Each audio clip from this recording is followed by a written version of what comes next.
This is Greg Canty here, and welcome to the Win Happy podcast. Stay tuned for interesting chats with interesting people about winning their lives and being happy at the same time. This show has been brought to you by Fusion Communications.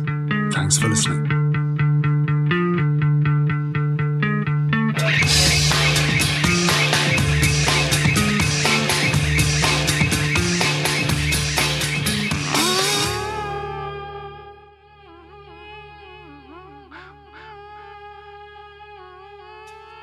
On today's podcast, I'm proud to have as my guest Daniel Fleming, the owner of Aperture Media and the producer of Paul Flynn's Food Truck Favourites, a show that will feature on RTE this month. I love Dan's path to success that started in school with mini video productions with friends. I had him working as a freelance cameraman for years, and then he started his own company, which has now produced its first show for RTE. Let's hear from Dan.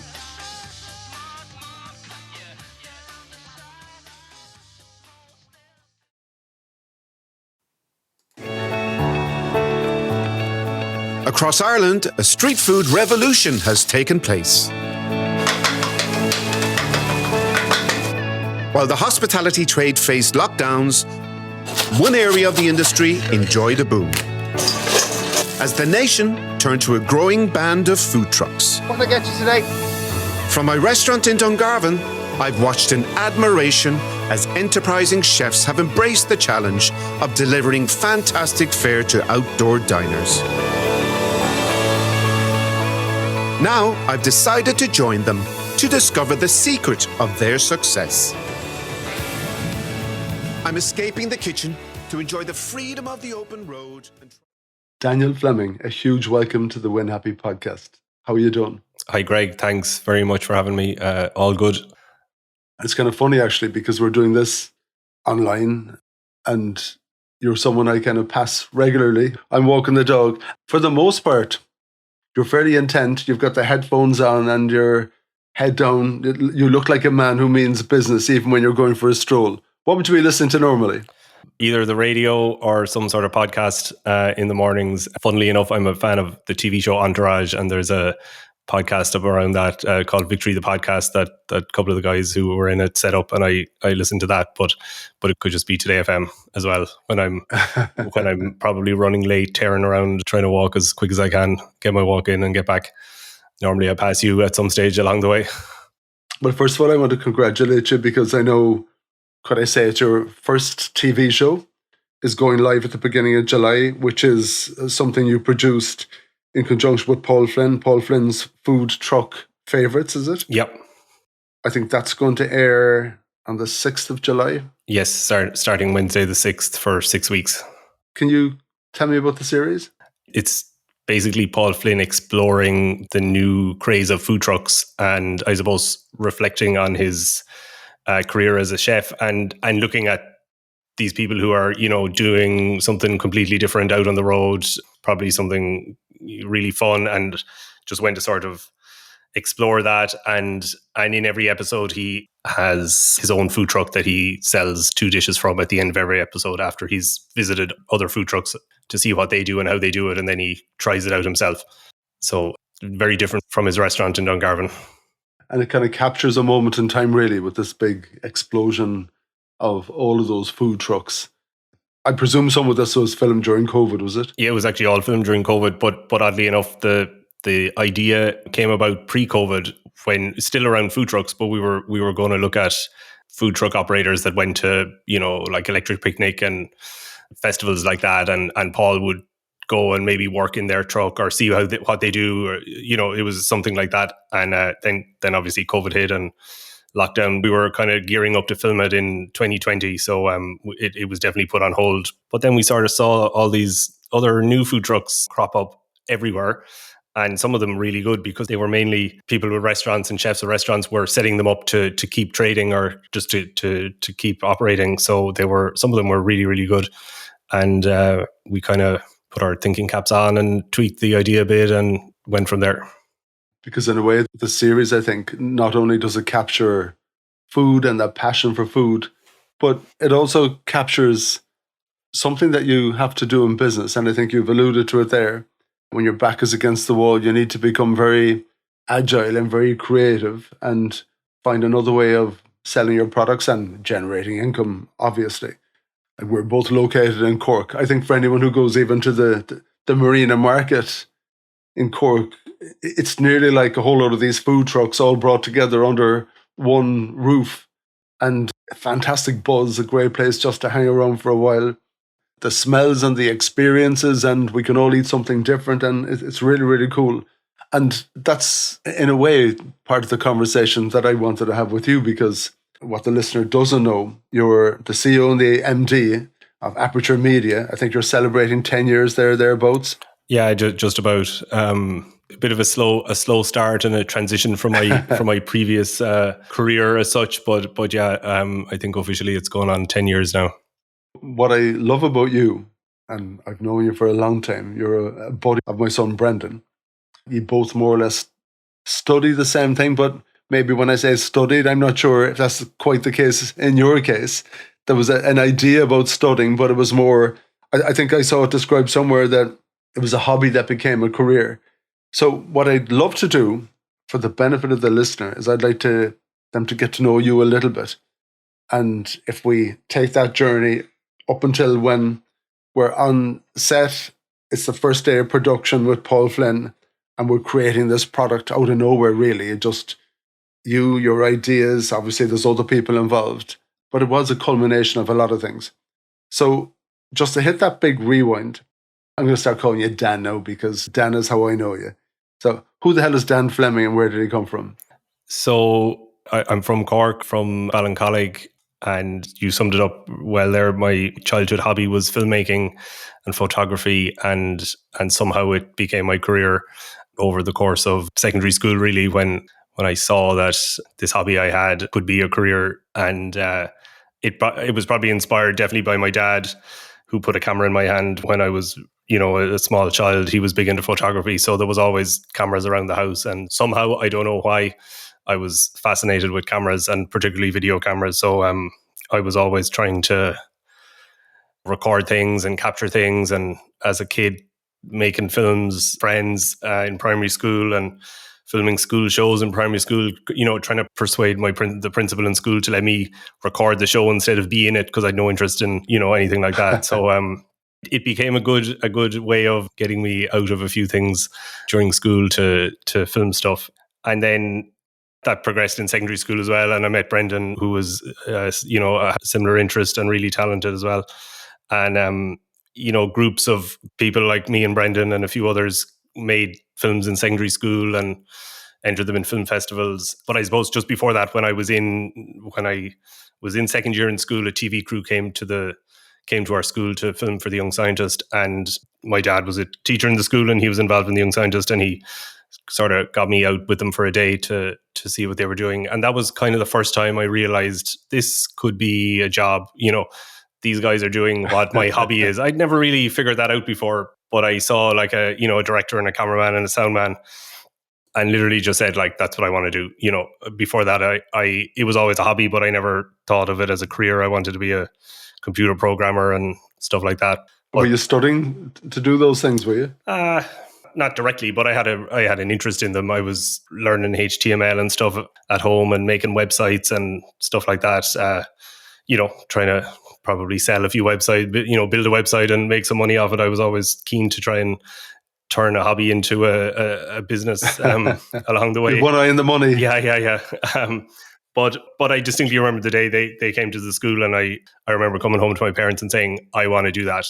That's exactly what I want to do. And they were probably terrified or not thrilled at the idea of it. But they were very supportive, obviously. And from then, it just became my sole focus was I want to be a cameraman.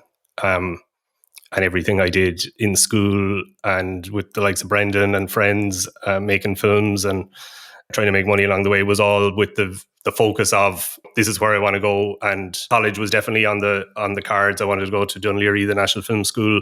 So everything was, I want to be a cameraman. How do I make sure I get there? When did it become a career? I suppose after I met that TV crew, they were from a company called Shinawil at the time, now Screen Time Shinawil, who make huge TV programs in Ireland like The Voice and loads of big shows. So I was lucky to get in with them. They were making a series at the time called Eurostar, which was like, The Voice or Pop Idol or one of those X Factor type thing. And I got work experience working on that show when I was in like third year and mainly in transition year, and spent most weekends in Dublin in the Helix where they recorded the show, and that was just such an eye opener into the whole business. Met loads of people like Larry Bass, who owns and runs that company, was really good to me. Gave me loads of advice, gave me loads of time, gave me loads of experiences, as well as the technical guys that I met, the cameramen, the directors, the sound men, guys who I still work with today that I met when I was 13 or 14.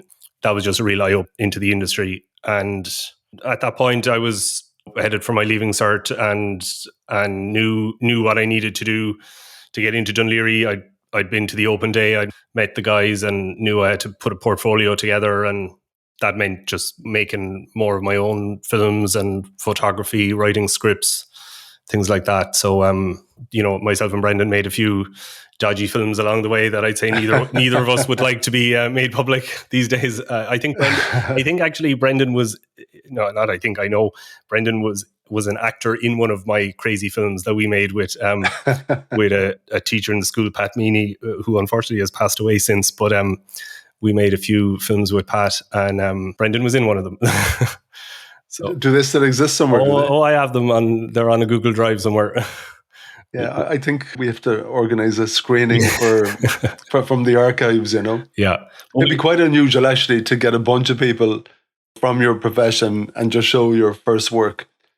And in a way, that was your education, wasn't it? That was the college course you didn't do. Yeah, effectively, I was always one for like learning by doing and figuring it out myself, and watching other people. I watched loads of TV shows, and I'd be always analyzing, from a cameraman's point of view, or how did they do that? How was that done? How was that lit? But all that learning during school was invaluable, really. And look, you're learning; it's a lifelong learning. You're learning every day. Everything we do is a different challenge. But we had just so much fun in those projects in school when you could really just do anything if you could figure it out or figure out a way to do it, or we had great fun. But yeah, the goal was to go to college and study film and television production in Dún Laoghaire, which in the National Film School, and I was lucky enough to get in. Got full marks in my portfolio and managed somehow to get enough points in my leaving cert with that course, the points are added together. So portfolio marks and leaving cert marks are added together. So I got my place, and I just decided at the time, I don't know, is this right for me? Another 4 years of college, of education. It's practical, it's still quite academic. And anyway, I, consulting with many people, my parents, Larry Bass, Gary Keane, people I'd met along the way. And anyway, I decided I was going to defer it for a year and work. And I think at the time I did really think I'd, just do that for a year and then go back and do it. But that obviously didn't happen.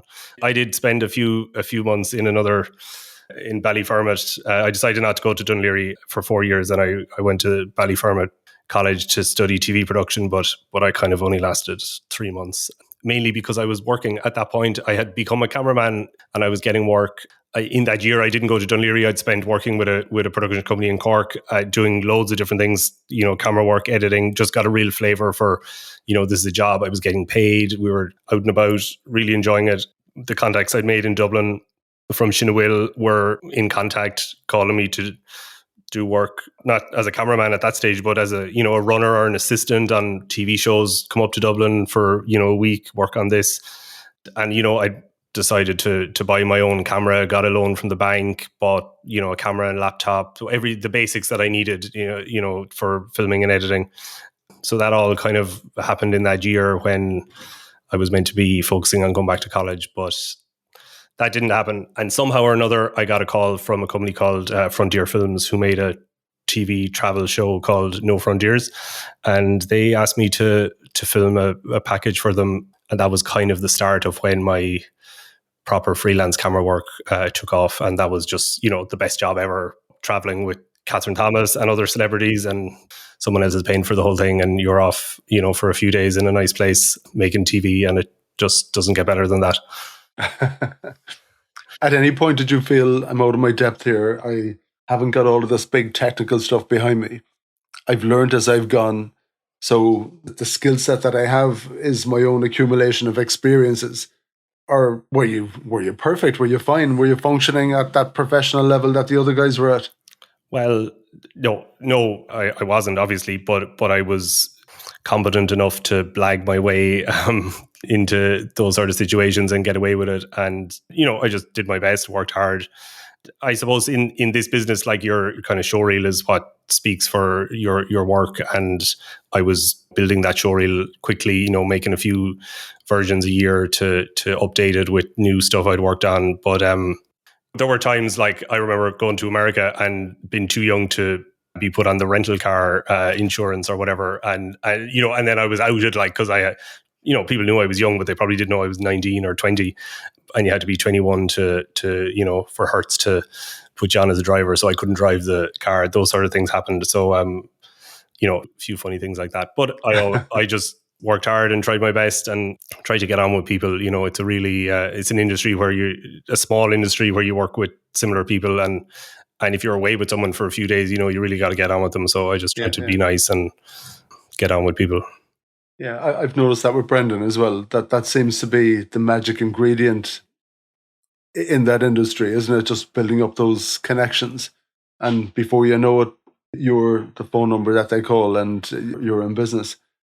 You worked on a lot of things. I've got a list here. No Frontiers, Celebrity Bonner Store, Room to Improve, and was that all as a cameraman? And at what point then did you start thinking, yeah, I'm going to start my own business? Now, effectively, you're still self-employed at that rate, aren't you? They hire you when they want to hire you. Yeah, so you're a freelancer. You're self-employed. You're either a sole trader or eventually I became a limited company. But yeah, so you're kind of running your own business. And like I said, I was always keen. I had an interest in business. So you are kind of running your own business. You got to go out, get the work. You got to do it. You got to send the invoice. You got to get paid. Pay your taxes, all that sort of stuff. So you're running your own little business. But at that point, my main focus was I just wanted to be a freelance cameraman. And those shows that I worked on for probably nearly 10 years as a cameraman, early days, like the No Frontiers job was brilliant, probably the best job I'll have ever worked on. And at the right time when I was young, and it didn't matter, could go to America for a week and, come back and go somewhere else the next week, and you'd no family or whatever to really consider. So it was great. But the other shows, I wasn't always the main cameraman. That was a progression over many years to work up to being like the main or the number one cameraman on some of those shows.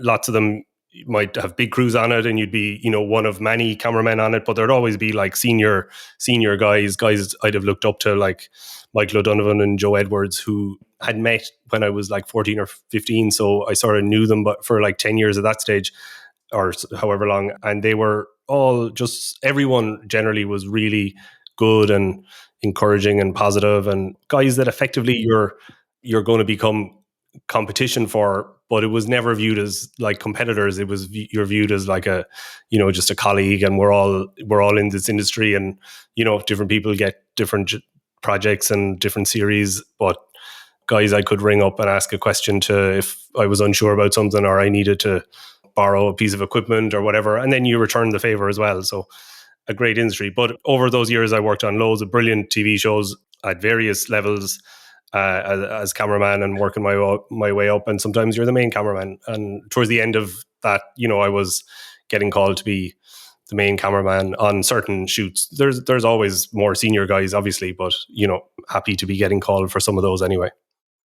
So that decision then to go beyond being a cameraman, when did that happen? Was that the beginning of Aperture Media, really, was it? Effectively it was, but I suppose even in school I was operating as a little production company and filming things and selling DVDs of shows or whatever, or then doing corporate videos. But I suppose in the early days as being a cameraman, I was able to take on a project for a corporate client, whatever it might be, make a video about a training video or a corporate video about a business. I view that initially as this is just a way of generating more camera work for me. But to do that, I have to maybe hire an editor or, hire a sound man, and that's fine. I'll charge for them and pay them, and, I'll make a profit. So I was kind of doing that in the early days as a way of generating more work when you weren't working every day as a cameraman for a production company. And so that was always kind of there in the background. But at some point of my journey being a cameraman, I was kind of looking ahead to the future, maybe 10 years on, and thinking, I might want to not be a cameraman at that point. And that's nothing negative about a cameraman or any other cameraman. But I suppose I was living in Dublin, I'm from Cork, and it's kind of a Dublin based industry hugely. Brendan probably sees that as well. You can live and work from Cork, but inevitably you're going to spend a reasonable amount of time on the road, or specifically in Dublin. And I don't know why, but I was just thinking this, I don't know, do I always want to do this? And if you're successful, and if I was to be successful, you're going to be busy. The top camera guys, they're busy. They're working 5 or 6 days a week, and that could be anywhere, loads of travel. So anyway, for some reason, I just had this vision that, I'm going to try and build something myself that is still in this industry, still in the space, but that maybe I'm not always going to be a cameraman, and that we start to produce our own content. When I say work for myself, like I was obviously working for myself, but we're always working for someone else. You're working for your client, or whether it's as a cameraman to another production company, or as a production company, we're still working for our clients. But at least I was in a little bit more control of where we were going and what we were doing. And, if you're going away or abroad, which sounds great, but, it's generally not. After the first 20 trips, you might have a little bit more control about what you do or what you're going to do, and you're not just working for somebody else. So I'm going off your question here, but at some point I decided I'm going to try and grow the production company side of things that I was doing, and that over a few years, maybe over 4 or 5 years, just the balance tipped on how much time I was committing to the production company versus the camera work, and now it's completely 100% at the production company for the last few years. Yeah, like I think when you're the cameraman or the sound man, you're down the food chain, aren't you? And you're a little bit vulnerable because you're waiting on someone else to generate work. And then when they generate that work, they pick up the phone and they call Dan. And, you're a person in the world, you've got a house and you've got a family and everything else. So at a very, very practical level, there's that probably, being a little bit more in control of your own destiny than, waiting for the phone to ring. Was there a lot of waiting on the phone to ring, even from those early days? Like, you're always waiting for the phone to ring. Yeah. Like the early days obviously were quieter, but things got busy, and there'd be weeks when it might be quiet, or depending on shows were being made. I suppose you were always relying on the broadcasters to commission programs that the independent production companies would win. And then they're the ones that are going to call you to work on them. So there were years during the recession when independent productions were not as, there weren't as many independent productions being commissioned when money was tight. So I remember a few years definitely where there was less work going around. And then I suppose because you're in a sort of a pecking order, the senior guys who might have been always on the big shows, then they mightn't have the big shows. So they're doing the other stuff that maybe I used to be doing. So now you're not doing that and you're trying to get something else. So yeah, there were times when it was crazy busy and times when it was quiet. But like, don't get me wrong, there's a good life and career working in that industry, and good money to be made if you're willing to do the work, but it is hard work with a lot of travel. And then mentally, how do you handle those kind of peaks and troughs? Are you a worrier? Do you dig deep? Is it an issue for you? Back then, I don't really remember worrying about it hugely, but I suppose because it was just me. But then when you add more responsibility and family and things on, it increases that worry a bit. And I'd probably be more of a worrier than it'll be grand. I'd probably like to think it'll be grand and it'll all work out, and it always does. But I probably would worry about stuff, yeah. Because those recession days were kind of nasty. And as you said, everyone kind of came down level. So now you were competing for your work against people who had no interest in it before that. It was a little bit of a tricky time, and keeping your own mentality up. And you needed to have that bit of positivity, and you needed to believe there was work to be won and you were quite capable of winning it and all that kind of thing.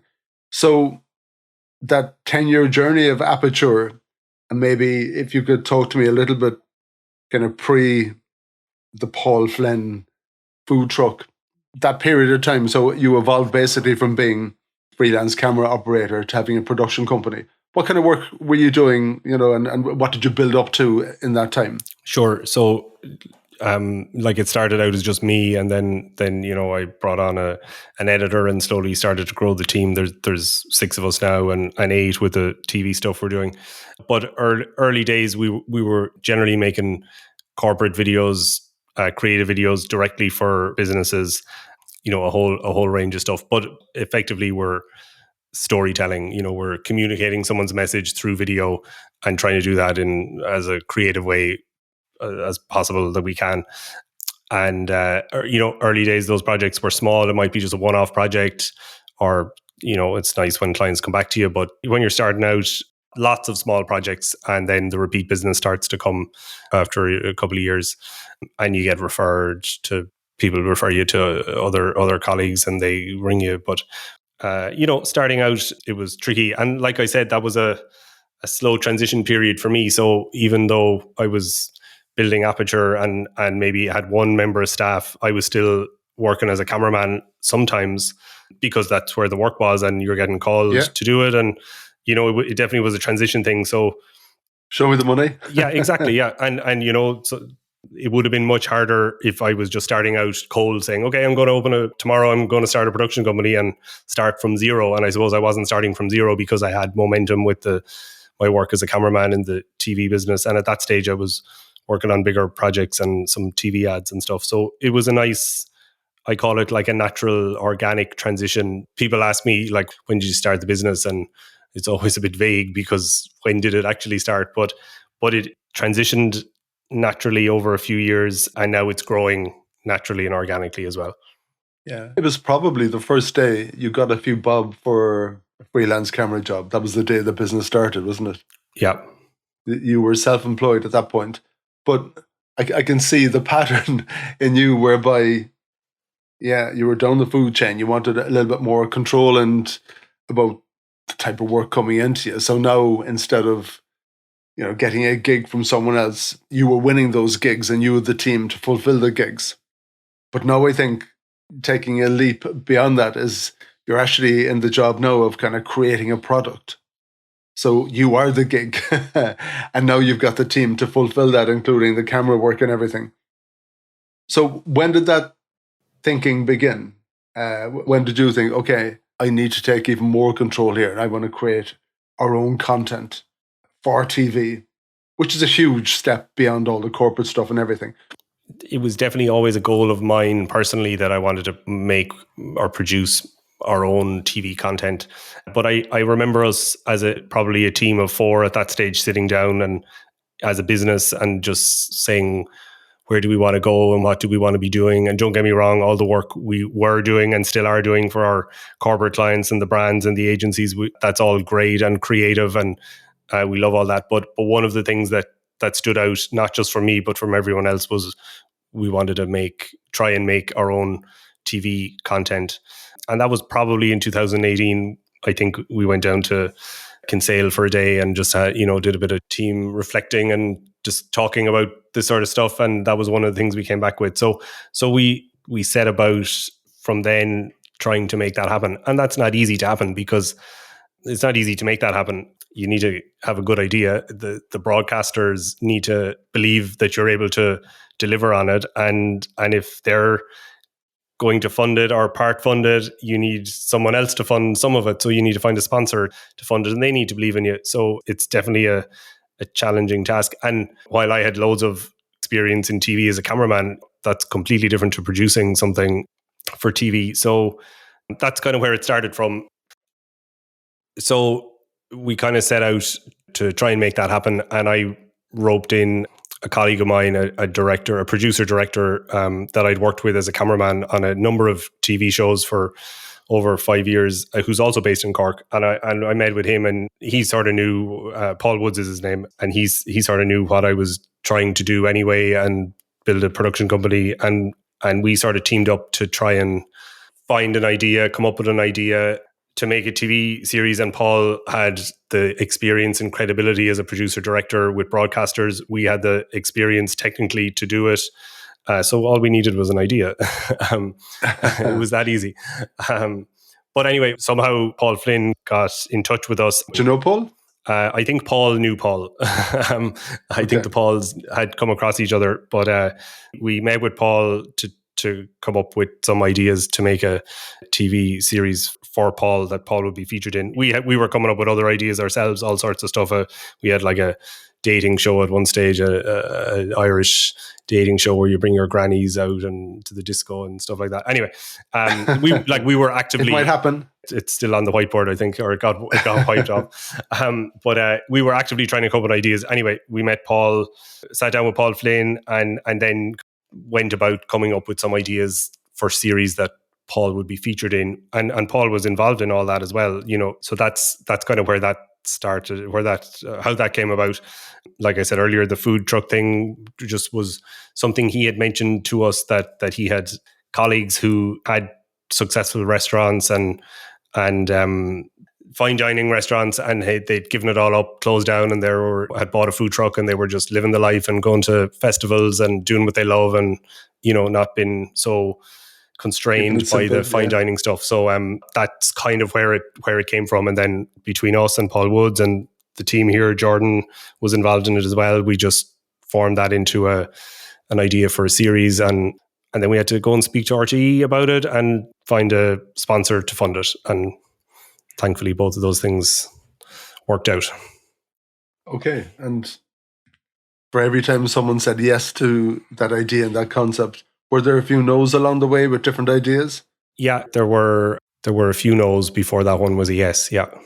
And, you've got a team, you've got a business, you've got a product, you've all of your client work. So I imagine devoting time and energy to creating this and putting the team together, and this isn't as simple as a client wants a TV ad and there's the budget for it and off you go. This really is a big long process, isn't it? And even finding the time and the energy for something so lucrative but so unpredictable must have been difficult for you. Were you kind of torn between two things? We were, and it was right in the middle of COVID when we actually went into production. So that was a curveball as well. But we brought in Paul, we brought in an assistant producer, Niev, as well, to work solely on the TV show. And one of our editors, Elaine, when it came to the editing process, she solely worked on the TV show, and we brought in another editor to work on the rest. I think Rachel was with us before that anyway, but Elaine we just had to dedicate people to work on the TV show because it was going to span 6 or 8 months of intense work from start to finish. So I was the one that was jumping between all the projects, I suppose. So it was a bit of a busy time for me. Yeah, and you did things like move house and stuff in the middle of everything. I know it was only across the road, Dan, so it wasn't so bad. Yeah. We had myself and my wife had a daughter in the middle of it as well. Oh my God Almighty! So it was a busy time, but all good. What did you learn from the process that surprised you? God, I don't know. I absolutely loved working on it. It was our goal coming to fruition. It was just great being out on the road, filming for our own TV series, meeting loads of great people and eating brilliant food along the way. But I don't know, what did I learn? It was second nature to me. This was just another TV show. I've worked on hundreds of TV shows, but this time we were producing it. We were, setting up all the shoots, finding the locations, finding the contributors, and obviously working with Paul Flynn as well on the food side of it. He was coming up with some of his own dishes. So it was an eye-opener, I suppose, into that side of TV production that I hadn't had before. But it's similar with all the projects. This was just a bigger scale and lasted longer, Is this a dangerous phase now for you in that you've tasted what it's like to be in control, your own product, and of course you've the other work, and I know that's very important, but effectively, has your business changed because of it? And maybe even more so, and probably a lot more so, your own thought process, has that changed as a result? I think from the business point of view, it's great to secure such a large project for the company and for the team for, that spans probably over a year from start to finish. COVID delayed it for us, so it feels like it's been going on for nearly 2.5 years. But it's probably 8 months or so, maybe 12 from the time it started. So it's great for the company to have a big project that spans so long. It definitely stretched us at times, with resources here that we were trying to obviously manage all our other projects, our corporate work, our creative projects for our existing clients and new business that was coming in when the pandemic was sort of easing up. There was an influx of people trying to make new content. So that was definitely challenging. It pushed us further than we had been pushed before. Going forward, we definitely want to produce more TV content. This was great to make this series 6 episodes, 6 half-hour episodes for RTE1. Since then, we've worked on another series for RTE Cork that's going to air also in July, as it happens.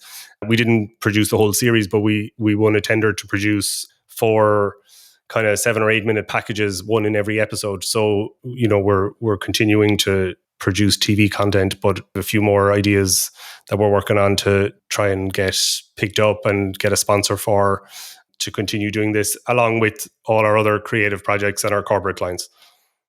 Yeah, it sounds to me now, Dan, that you have an appetite for this now, maybe a new appetite, and there's going to be more where this came from. With so many TV channels and Netflix and Amazons and everything else, is this a good time to be where you are and doing what you're doing? I think so. Like, people are watching lots of content. The way they're watching it is changing over the last few years, and it's going to continue to change. But people are still watching a lot of video content. Might not be on live television always. It might be streamed. It might be on demand. But the appetite is there for people to watch content. We're producing Irish content for Irish television at the moment. It would be great to continue doing that and grow it. And as things evolve and new platforms emerge, to produce other types of content for those platforms as well in the future. The tricky bit is funding it or getting someone to fund it. But it's definitely what we want to continue doing. It's great to be involved in a big project like that from start to finish, and have some editorial input into it as well, and guide it in the direction you want it to go in, or try to anyway. And you put blood, sweat and tears into this particular series. Would you sit down and watch every single episode on TV the nights it aired, or are you one for, I'm not going to do that, it'll drive me nuts? No, I think I will watch it when it airs, even though I've watched every episode. I don't know how many times. My wife is, I'm not going to say fed up of it, but most nights when we come home after dinner, I'd say, okay, I'm just going to go into the living room. I have to watch 2 episodes again, and she might be in there for some of it. And she's seen episode 1 about 6 times now, so I think I will watch it when it airs, definitely. And just, it's such a nice feeling to see your own content on TV. Even when programs I worked on as a cameraman, or ads we've made here in Aperture, and other TV content we've made for Nationwide before this, it will be lovely to sit down and see on the Sky Planner a half-hour slot that says Paul Flynn's Food Truck Favorites on RTE1, and that's the show we made. And when you get to the end and the credits roll up, it's at the very end, it says, an Aperture Media production for RTE 2022. That will be definitely I'll be huge. Smiling watching that. Yeah. That first day when you landed as a cameraman and someone was actually going to pay you for that, in your wildest dreams did you think you'd be producing your own TV shows? Not back then, no. I was just delighted that someone believed in me, that I would be able to do whatever they needed me to do as a cameraman back then. And like I said before, the No Frontiers job really was just one of the best jobs to work on ever. And how they got in contact with me, I don't really remember at the time, because it was one of the first things I got. It's the reason I didn't finish that college course in Ballyfermot, because it just took me away abroad, traveling, and opened my eyes to the world, and more work just came from there. I think for anyone in life and in business, you need to keep on making yourself available and keeping yourself open to opportunities. There's a thing I say to people. It takes two things to make something happen. Someone to say, how about? And someone else to say, why not? And if I think back to you and the lads in college and in secondary school with your different video projects, how about we make a silly film about this thing, and the lads to go, why not? And will you become an actor in this? Yeah, why not? Will you film it? Will you do the sound for it? Lots of people asking, how about, and others saying, why not? And sometimes, you experiment, you do things you've never done before, you learn, doors open. And part of that is, they'll hire you for the skill set, but they'll also hire you for the attitude and, you being intent and being a professional in this industry. So Dan, well done. I think you're incredible in what you've done, and all of, Brendan's other buddies and everything else. So you're on the Win Happy podcast. So I have to get down to brass tacks now with you, if that's okay. What's happiness to you? Happiness at the moment is we've a nearly 2-year-old daughter who is just lighting up our lives at home. And I just love coming home from work and having time to play with her. I wish I had more time around her, but I suppose I'm happy. Business is going good. We have a great team here that do a great job. We work with great clients. And when all that is kind of just going well, I'm happy. We've had tough years. Businesses go through those sort of cycles. We've had tough years in the past and come out of them. We've hung on. We've adapted. COVID was challenging, obviously. But I think, honestly, the first lockdown, while it was really challenging business-wise initially, and, no one knew what was going to happen, we were forced to be at home. I had never spent 7 nights in a row at home consecutively before, ever. I was always away. So I was forced to be back at home. My wife was off. She was pregnant at the time. For the first part of it, we hadn't even told anyone that she was pregnant. And it was one of the best times ever. I don't think we'll ever get a time like that again. We were just really happy then. But obviously, business challenges as well. But I'm happy when things are going good. You've kind of mentioned it there. So I think happiness is that blend of all of those things. What's your daughter's name? Lucia. So she was lucky to have dad for a while. And as a dad, I think we do miss out because for the most part, we don't get that 6 months, that 9 months maternity leave when babies are born. And it's something precious that, with the way our world is constructed, that for the most part, women get that opportunity and guys don't. And it certainly sounds like COVID gave you that experience that you definitely would not have had otherwise. In terms of winning happy, and I always use this analogy of, and in your case, you love being a cameraman, brilliant. But it's like you might love playing football, but without goalposts, the game becomes a little bit pointless. And when you hit the goal, the ball hits the back of the net, that moment of elation. So for you, both now and into the future, if I was to say, what does winning happy look like for you? What is winning in your head? Straight away, I'm thinking about when we win, a new project or a new client, something we've pitched for, and you get that email or sometimes the phone call to say you've won it. That is just such a great feeling. I remember the day, we got confirmation from RT and from Kerrygold, who are sponsoring the TV show. They were giving it the go ahead, and that was a really happy experience, a happy day. I remember it. We'd worked so hard on it, and it had gone on for so long. And then I suppose there was a second part of that because it got delayed during COVID, so they kind of had to give it the go ahead a second time around, which they did, and that was even better. And it's all the better when you've dug deep in it, isn't it? When you've punched in an awful lot. And we need those moments. We definitely need those moments. Okay, I've one last question for you, Dan. And everyone brings something special to something that makes things happen. So my question for you is, what is Daniel Fleming's superpower? Oh, that's some question. You should ask my wife. She might not agree with it. I think I'd have to probably say my work ethic and my drive. I think I have a good work ethic. I try to work hard when I know when you need to go the extra mile. You know, I'll work late, I'll work early, I'll be in the office at the weekend if I have to, because I'm looking at the bigger picture and I know I need to do this for X to happen or whatever. But I think I'm trying to bring people together, bring a team of people together that work well together, that are creative, that gel and have a common goal. I don't know what my wife would say about that, but it's definitely not doing the housework anyway.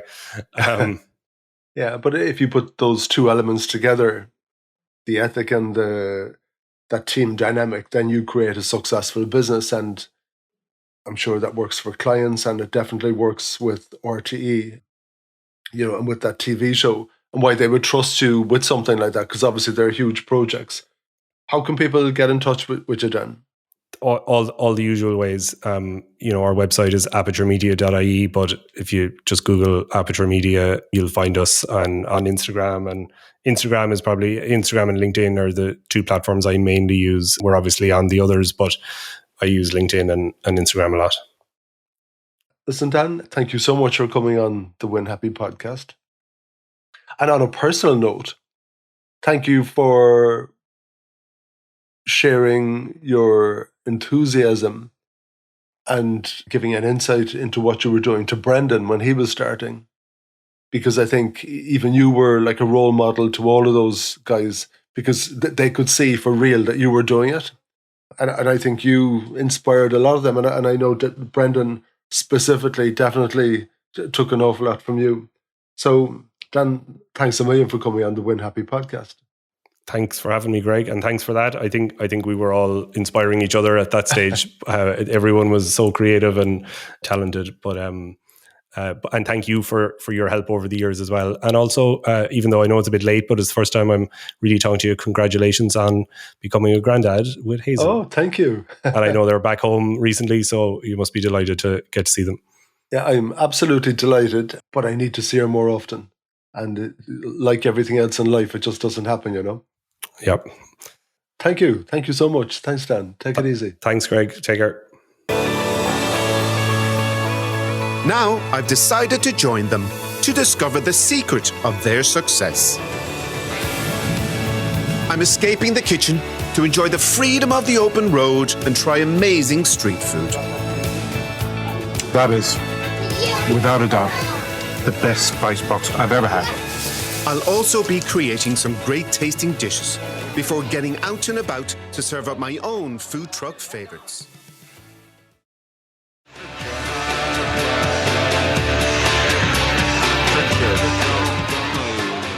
Thank you for listening to the Win Happy podcast, which has been brought to you by Fusion Communications. If you'd like to get in touch, feel free to send me an email at greg@fusion.ie. So until next time, take it easy.